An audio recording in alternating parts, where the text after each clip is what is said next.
Mi esposa decidió ignorarme durante 2 semanas bloqueando mi número. Así que tomé una decisión definitiva, la dejé fuera de mi vida para siempre. Ahora es ella quien no sabe qué hacer. Jamás imaginé que algún día terminaría compartiendo algo así en internet. Pero necesito desahogarme. Quizás alguien pueda aprender algo de esta experiencia, aunque sea desde mis errores. Esto va a ser largo, así que prepárense. Tengo 34 años y trabajo como ingeniero civil en el Departamento de Transporte del Estado. No es un empleo brillante ni emocionante, pero es estable, con buen sueldo y beneficios. El último año gané cerca de $92,000 sin contar las horas extra. Conocí a Clara, una mujer de 31, en una reunión que organizó un amigo por su nueva casa, hace ya unos 6 años. Ella era consultora de marketing y ganaba alrededor de $45,000, aunque siempre hablaba con entusiasmo sobre lo mucho que iba a progresar. La química fue inmediata. A los 8 meses ya vivíamos juntos, y un año después nos casamos. Si soy sincero, ahora veo señales de alerta que ignoré. Me dejé llevar por su belleza, convencido de que había tenido suerte. La primera alarma sonó cuando perdió su trabajo 3 meses después de casarnos. Según ella, necesitaba un tiempo para reencontrarse antes de volver al mundo corporativo. Ese reencuentro duró 2 años. 2 años en los que cubrí cada gasto mientras ella seguía sin rumbo. La segunda señal fue su manera de manejar el dinero. Cada vez que recibía un bono o un pequeño aumento, surgía la urgencia de comprar un bolso de diseñador o remodelar alguna parte del apartamento que yo había comprado antes de conocerla. Pero yo no veía nada. Estaba cegado. Creí que entendía el significado de la traición. Como cuando un compañero en la universidad robó mi idea de tesis y se la presentó al profesor como suya. O esa vez que mi amigo Mateo me estafó con $3,000 en nuestra liga de fútbol de fantasía. Pero nada, absolutamente nada se compara con lo que descubrí en mi celular esa noche. Estaba solo en un hotel en Savannah, tratando de organizar todo lo relacionado con el funeral de mi madre, cuando vi la notificación. Todas las llamadas de este contacto serán silenciadas. Mi nombre, mi número, mi esposa había bloqueado mis llamadas. 2 semanas, justo las 2 semanas en que estuve fuera, manejando el dolor de perder a mi madre. Durante esos días la llamé todos los días,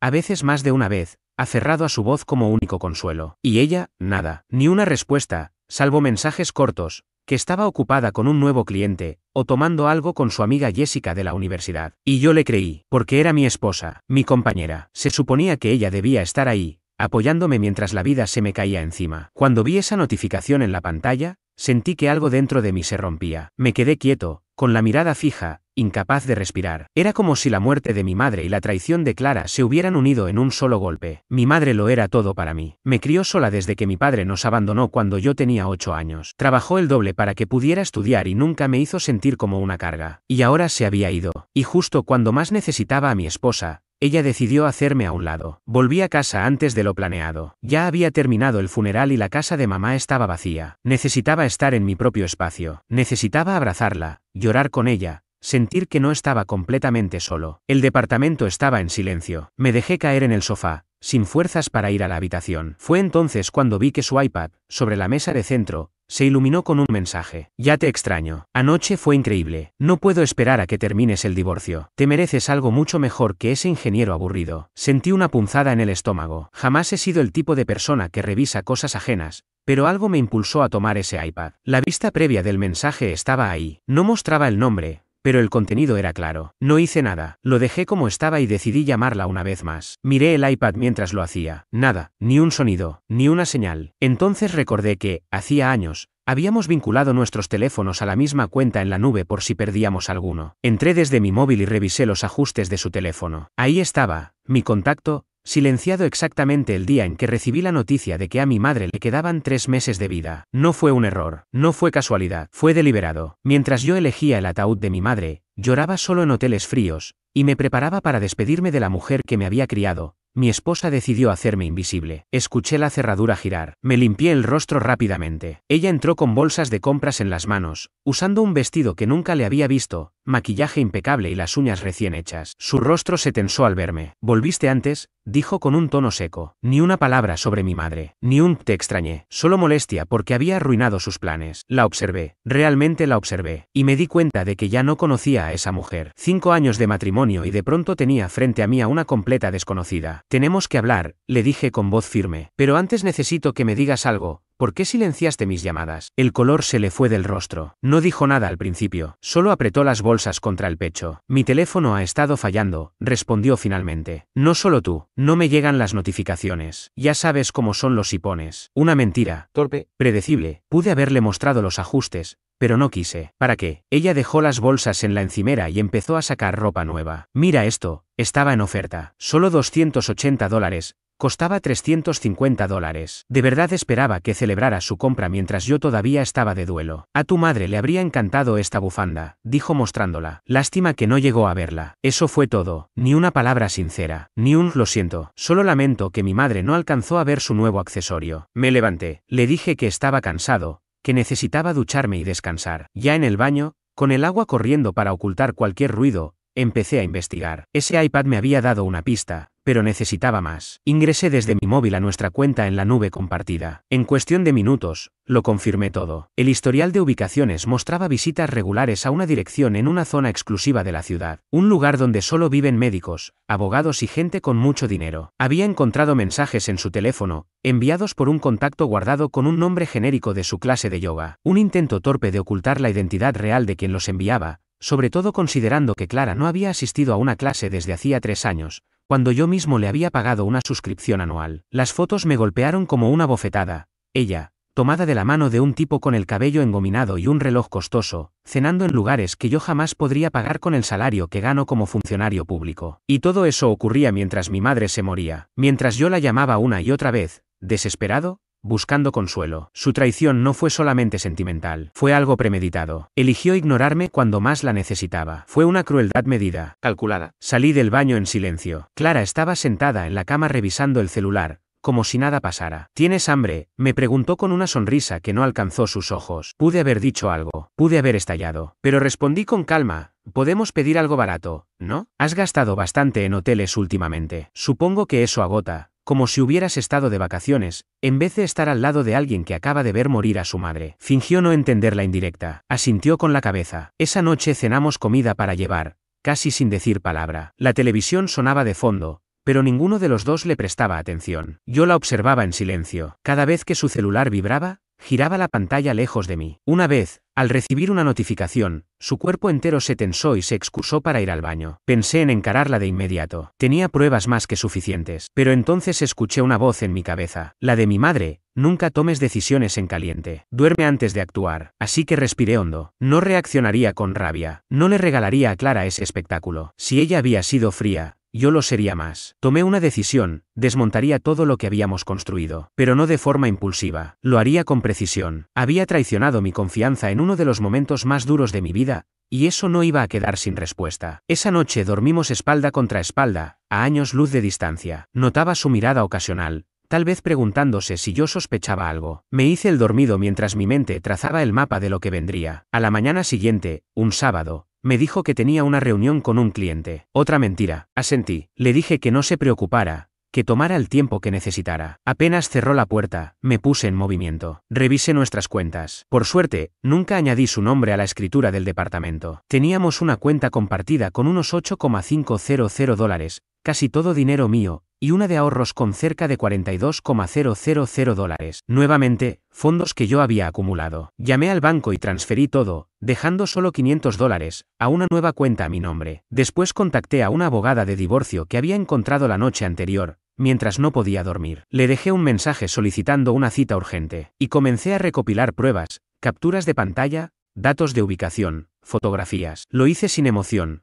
como si estuviera documentando un caso de trabajo. A media tarde, me escribió: voy a llegar tarde, no me esperes para cenar. Puede que regrese muy tarde. Ni me molesté en responder. Conduje hasta la dirección que había aparecido varias veces en su historial de ubicación. Era una torre de departamentos de lujo, con portero y valet. Me estacioné al otro lado de la calle. 20 minutos después, la vi llegar conduciendo nuestro vehículo, ese SUV que había comprado el año pasado y que tanto criticaba por ser aburrido. Le entregó las llaves al valet como si fuera suya. Llevaba ropa nueva, maquillaje, peinado impecable. Nada que ver con una cita laboral. Tomé fotos, hora, fecha, todo. Volví a casa y revisé el estado de cuenta de la tarjeta de crédito. En solo 2 semanas había gastado miles: restaurantes, hoteles, spas, boutiques, todo mientras yo organizaba el funeral de mi madre. Hice una maleta pequeña. No pensaba huir, solo necesitaba espacio, claridad para actuar sin su sombra encima. Justo cuando me disponía a salir, el iPad se encendió. Otro mensaje del mismo contacto de yoga. Te dejé una sorpresa en el cajón de la cocina. Póntela esta noche. Tan despreocupado,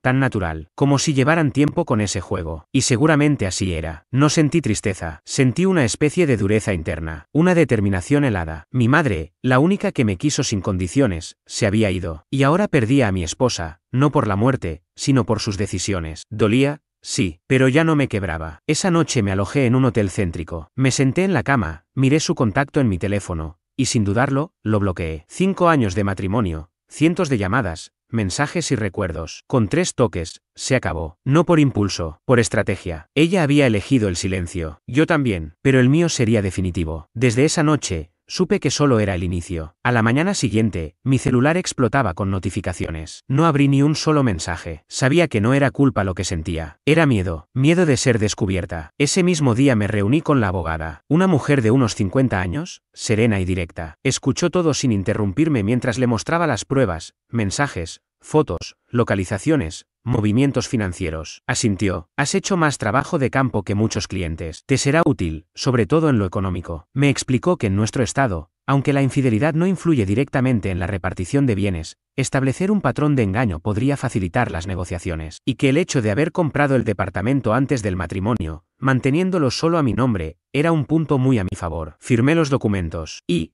por extraño que parezca, sentí paz. La mayoría viene destrozado a esta primera cita, dijo ella. Tú pareces tranquilo. Enterré a mi madre la semana pasada, respondí. Esto es solo otro entierro. Solo que esta vez, no hay nada real que lamentar. Al salir, revisé los mensajes de voz. Había 23. Uno me llamó la atención. No era de Clara, era de su padre, Roberto. Escúchame, hijo. Recibí un mensaje de texto que decía: tenemos que hablar. Clara está fuera de sí. Pase lo que pase, ustedes pueden resolverlo. Dice que fue todo un malentendido. Llámame, por favor. Ya lo tenía todo planeado. Se había adelantado para reunir a su familia y presentarse como la víctima. Borré el mensaje sin contestar. De vuelta en el hotel, me senté con calma a hacer una lista de todas las personas que debían estar al tanto de nuestra separación. Familiares, amigos, conocidos. No iba a esconderme ni mucho menos sentir vergüenza por lo ocurrido. Yo no había hecho nada malo. Redacté un mensaje simple y directo para enviarlo en el momento adecuado. Quiero informarles que Clara y yo estamos en proceso de divorcio, debido a su infidelidad durante la enfermedad de mi madre. Agradezco su respeto a mi privacidad en este momento. Nada de dramatismos ni detalles innecesarios. Solo la verdad. Mi teléfono volvió a sonar. Esta vez era la madre de Clara. Rechacé la llamada. Después llegó otra, de un amigo en común. La campaña de presión había comenzado. Apagué el móvil por completo. Me concentré en tomar control de lo que seguía. Lo primero fue ingresar a Netflix y cambiar la contraseña. Hice lo mismo con Hulu, Disney Plus y el resto de las plataformas que yo pagaba. Detalles mínimos, pero que se sintieron como pequeñas victorias. Después llamé al departamento de recursos humanos de mi trabajo y la eliminé de mi seguro médico. Durante años estuvo orgullosa de haberse salido de su empleo gracias a los beneficios que yo le ofrecía. Bueno, ya no más. Entré a mis cuentas de inversión y retiré su nombre como beneficiaria. Llamé a la aseguradora de vida e hice exactamente lo mismo. Paso a paso, con calma, fui sacándola de cada aspecto de mi vida financiera. Ella siempre había dicho que quería estar con alguien exitoso, con dinero. Iba a aprender lo que eso implicaba de verdad, valerse por sí misma. El proceso de divorcio fue formalmente iniciado. Mi abogado me aseguró que todo estaba en regla. Ahora solo quedaba esperar. Esperar a que se le notificara. Esperar a que el sistema legal siguiera su curso. 4 días después, recibí un mensaje de Mateo, un compañero de trabajo. Amigo, tu esposa está en el lobby de la oficina. Se le ve furiosa. Seguridad quiere saber qué hacer. Sentí una mezcla de rabia y asombro por su atrevimiento. Ahora invadía mi lugar de trabajo, buscando forzar un enfrentamiento bajo sus condiciones. Le respondí de inmediato: diles que la escolten afuera. Yo me encargaré de esto. Llamé desde el teléfono de la oficina. Al responder, su tono cambió al instante, como si sintiera una chispa de esperanza. Al fin llamaste. Necesitamos hablar en persona. ¿Qué te pasa? Las cuentas están vacías. Mis tarjetas no sirven. Por favor, sal de mi trabajo ahora mismo. Mantuve la voz firme. Si necesitas comunicarte, hazlo a través de mi abogado. Su contacto está en los documentos que recibiste ayer. ¿Documentos?, dijo con voz entrecortada. ¿De qué hablas? ¿Estás bromeando? Era evidente que estaba fingiendo no haber sido notificada. Otra táctica más de manipulación. Sabes perfectamente a qué me refiero. Vete ahora o haré que seguridad te saque. No puedes hacerme esto, gritó. Después de todo lo que hice por ti, ¿quién va a pagar ahora mi coche, el departamento, mi bicicleta nueva? Colgué antes de que siguiera. Desde la ventana de mi oficina la vi siendo escoltada hacia la salida. Levantó la mirada, buscándome entre los cristales, con el maquillaje corrido por el rostro. Di un paso atrás para que no pudiera verme más. Minutos después, un número desconocido me envió un mensaje. Esto se está yendo demasiado lejos. La estás lastimando. Tenemos que hablar, hombre. No sabes con quién te estás metiendo. Era él, su amante. El descaro me pareció casi cómico. Lo bloqueé sin contestar. Esa misma noche volví al departamento sabiendo que ella no estaría. Necesitaba recoger algunas cosas y revisar el lugar. Al entrar, me quedé paralizado. El caos era total. Ropa tirada, platos rotos, cuadros destrozados, fotos nuestras hechas trizas, mi escritorio destrozado, incluso mi colección de cómics antiguos había sido arrancada y desmembrada. El joyero de mi madre, una reliquia, yacía destrozado en el suelo. Sentí un frío en el pecho al ver los recuerdos de mi madre reducidos a fragmentos. Pero no toqué nada. Solo documenté todo con fotos. Era evidencia. Llamé a la policía y presenté un informe por daños materiales. El oficial que acudió echó un vistazo y silbó con pesar. ¿Divorcio?, preguntó con tono comprensivo. Asentí. Lo he visto antes, hermano. Documenta todo. Cambia las cerraduras si es tuyo. Como el título estaba a mi nombre, llamé a un cerrajero en ese momento y mandé cambiar todas las cerraduras. Después, le escribí a Clara. La policía ya documentó los daños. No intentes volver a entrar al departamento. Toda comunicación será únicamente a través de abogados. Minutos más tarde, mi teléfono estalló en llamadas y mensajes de ella, de sus padres y hasta de su hermana, a la que había visto apenas un par de veces. No respondí. Mi abogado se alegró al ver el material. Esto fortalece mucho nuestra posición, dijo. Destrucción de propiedad, y encima objetos sentimentales vinculados con tu madre fallecida. No va a quedar bien parada. Al día siguiente, recibimos una carta de advertencia de parte de un abogado que nunca habíamos escuchado mencionar. Alegaba que yo había desalojado a Clara ilegalmente y que le había robado sus pertenencias. Mi abogado se echó a reír. De aficionados, dijo. El departamento está a tu nombre, fue comprado antes del matrimonio. En este estado, ella no tiene derecho de residencia sin figurar en la escritura. Y respecto a los objetos, tenemos pruebas claras de que te pertenece. Respondimos con otra carta detallando los daños causados y aclarando que, si existía algo realmente suyo, podría ser retirado bajo supervisión tras hacer un inventario completo. La realidad financiera empezó a golpearle de frente. Las tarjetas de crédito, que en realidad estaban asociadas a mis cuentas, fueron canceladas. Todo ese estilo de vida al que se había acostumbrado, viajes, lujos, gastos sin control, desapareció de un día para otro. Mi sueldo ya no lo sostenía, y el mundo que ella creía tener bajo control empezó a derrumbarse. Por conocidos en común supe que se había mudado con su amante, el sujeto del reloj llamativo. Pero, al parecer, la emoción se le había acabado pronto. Ahora que tenía que asumir los gastos por su cuenta, el encanto se desvanecía. Mientras tanto, yo me concentré en reconstruir lo que Clara había destruido. Volví a mi apartamento, lo limpié por completo y comencé a reemplazar todo lo que había quedado arruinado. Guardé los recuerdos de mi madre, los pocos que quedaban, en una caja de seguridad,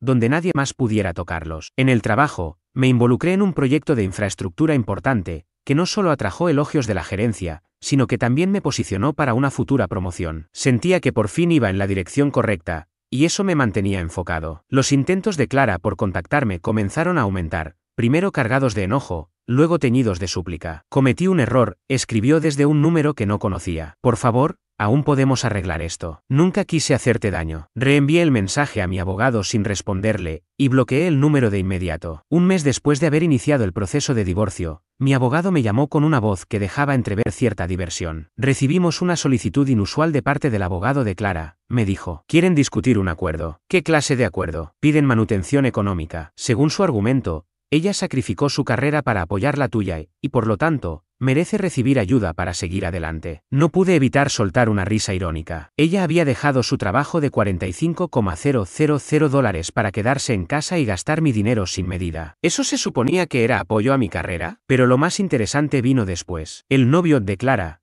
el tipo del reloj caro, no era lo que aparentaba. Mi abogado investigó un poco y descubrió que todo era fachada. El reloj era una imitación. El apartamento donde vivía era un alquiler temporal pagado con tarjetas de crédito al límite. Su supuesta empresa de inversiones era en realidad un sitio web bien diseñado, manejado solo por él. Ambos estaban representando papeles. Él fingía ser rico para atraer a mujeres como Clara. Ella se hacía pasar por esposa de alto perfil buscando ascender. La ironía era exquisita. Sus padres, que siempre se habían mostrado fríos durante nuestro matrimonio, porque querían que ella se casara con un médico o un abogado, no con un funcionario público, ahora se negaban rotundamente a ayudarla. Estaban avergonzados, no solo por el divorcio, sino también por su conducta. ¿Y qué es lo que piden exactamente?, pregunté. Clara solicita $5,000 mensuales durante 2 años para reinsertarse en el mercado laboral. No necesitaba decir nada. Mi silencio fue respuesta suficiente. Mi abogado solo dijo: eso imaginaba. Les informaremos que nos veremos en el juzgado. 2 días después, recibí un mensaje de texto.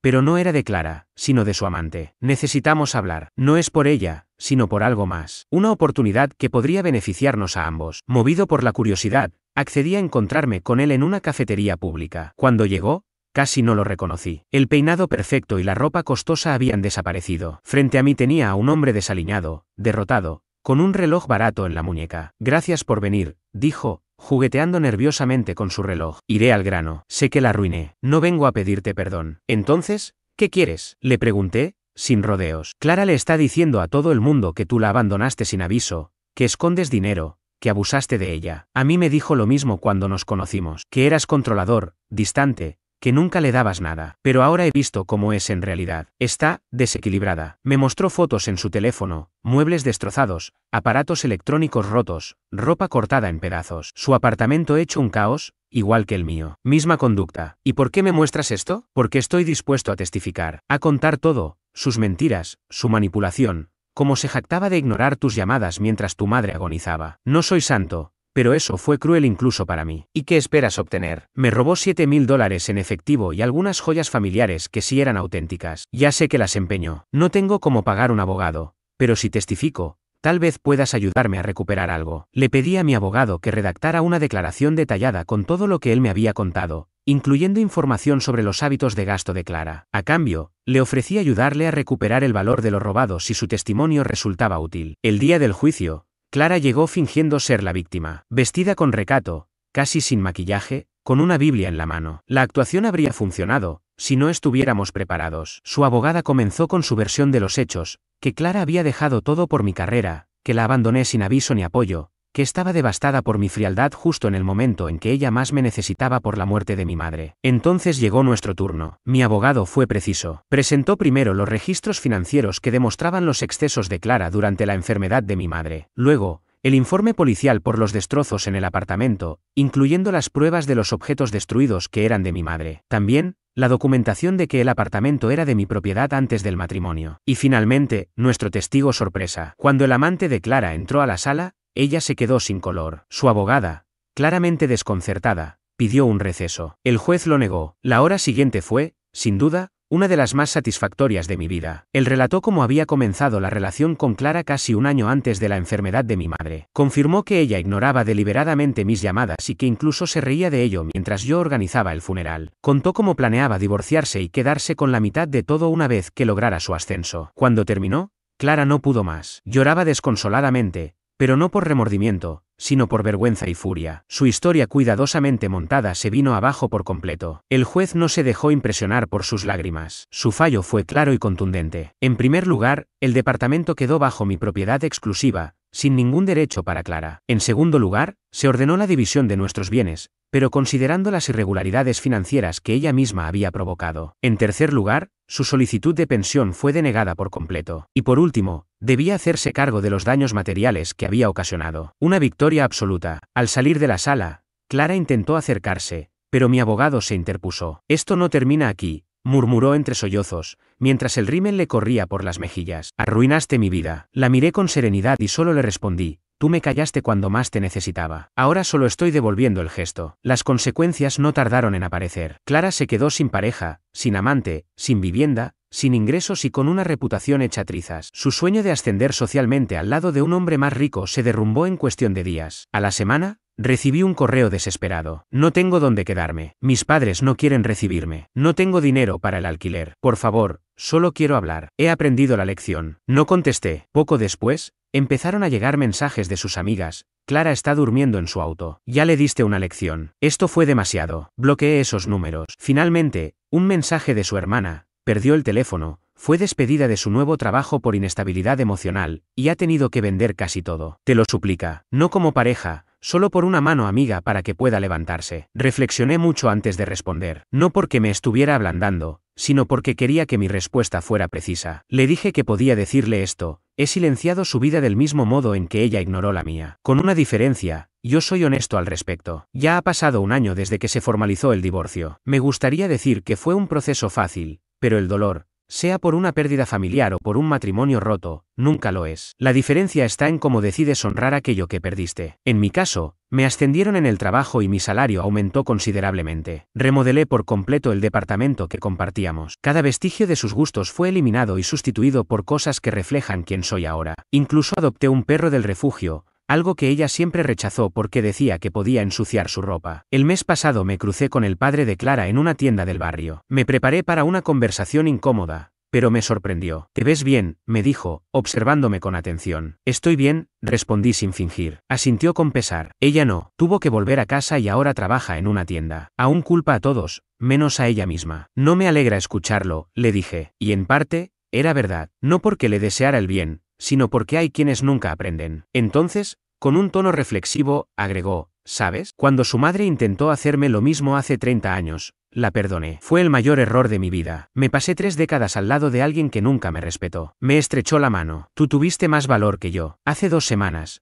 unos conocidos me contaron que Clara anda diciendo que está en una etapa de reconstrucción personal, que ha superado una relación abusiva y que ahora es más fuerte que nunca. La narrativa volvió a cambiar. Se presenta como víctima, como si no hubiese sido ella quien cavó su propio pozo. Pero no importa, la gente que importa conoce la verdad. Quienes cuentan, me creen. Ayer visité la tumba de mi madre. Me senté allí y le hablé de todo lo que había vivido en este último año. Le conté cómo logré recomponerme, las lecciones que aprendí. Siempre me dijiste que observara cómo actúan los demás cuando no les conviene ayudarte. Ese fue tu mejor consejo, le dije en voz baja. Al salir del cementerio, mi teléfono sonó. Un número desconocido. Contra mi buen juicio, respondí. No cuelgues, por favor, dijo una voz apagada. Era Clara. Solo necesito cerrar esto. ¿Por qué ni siquiera me hablas? Después de 5 años juntos, ¿no merezco al menos eso? Guardé silencio un segundo. ¿Sabes qué es realmente cerrar un ciclo, Clara? Es aceptar que hay puentes que no se pueden reconstruir. Es entender que nuestras acciones tienen efectos irreversibles. He cambiado, insistió. He aprendido. No. La interrumpí con calma. No lo has hecho, porque sigues centrada en lo que tú crees que mereces. Incluso ahora, solo piensas en ti. Colgué y bloqueé ese número también. Se sumó a una larga lista. El teléfono que tengo ahora solo guarda contactos que me han demostrado ser leales. Personas que nunca me habrían dado la espalda en mis momentos más difíciles. Personas que comprenden que el amor sin respeto no es amor, sino una forma de control disfrazado. Algunos opinan que mi respuesta fue desmedida. Un viejo amigo me dijo, no crees que te pasaste, pero esa no es la cuestión. Yo no la destruí. Sus elecciones lo hicieron. Lo único que hice fue dejar de protegerla de las consecuencias. La lección más grande no ha sido sobre la traición de Clara, sino sobre mi propia reacción. Entendí que la dignidad no se mide por lo que aguantas, sino por lo que decides no permitir jamás. Ella me ignoró por 2 semanas en el peor momento de mi vida. Mi respuesta no fue impulsiva, ni vengativa. Fue definitiva, silenciosa, honesta, y hecha con la firmeza de quien ya no está dispuesto a ceder su valor personal. Mientras termino de escribir esto, mi nuevo celular vibra con mensajes de personas que se preocupan por mí, compañeros que valoran mi trabajo, y el paseador de mi perro, que me manda una foto de mi compañero peludo, feliz y libre. Estas son las conexiones que he elegido conservar. Son las que me han enseñado que la estabilidad no nace del perdón apresurado, sino de aprender a alejarse de lo que nos hace daño, aunque cueste. Clara desapareció de mi vida, y con el tiempo, también de mi mente. Ya no reviso mensajes antiguos, ya no pienso en lo que pudo haber sido. El ciclo se cerró no con una conversación, ni con disculpas, sino con mi decisión de dejar de mirar hacia atrás. Hoy, cuando salgo con mi perro a caminar por el parque, cuando cocino en silencio en una cocina que refleja mis gustos, cuando comparto un café con alguien que me respeta sin condiciones, me doy cuenta de que no necesito más explicaciones ni más finales. Lo que pasó, pasó, no por olvido, sino por transformación. La última vez que escuché el nombre de Clara fue en una conversación ajena en una reunión informal. Ni siquiera sentí rabia, solo gratitud por haber salido a tiempo. No porque ella haya cambiado, sino porque yo ya no soy el mismo. Y eso, al final, es la verdadera victoria.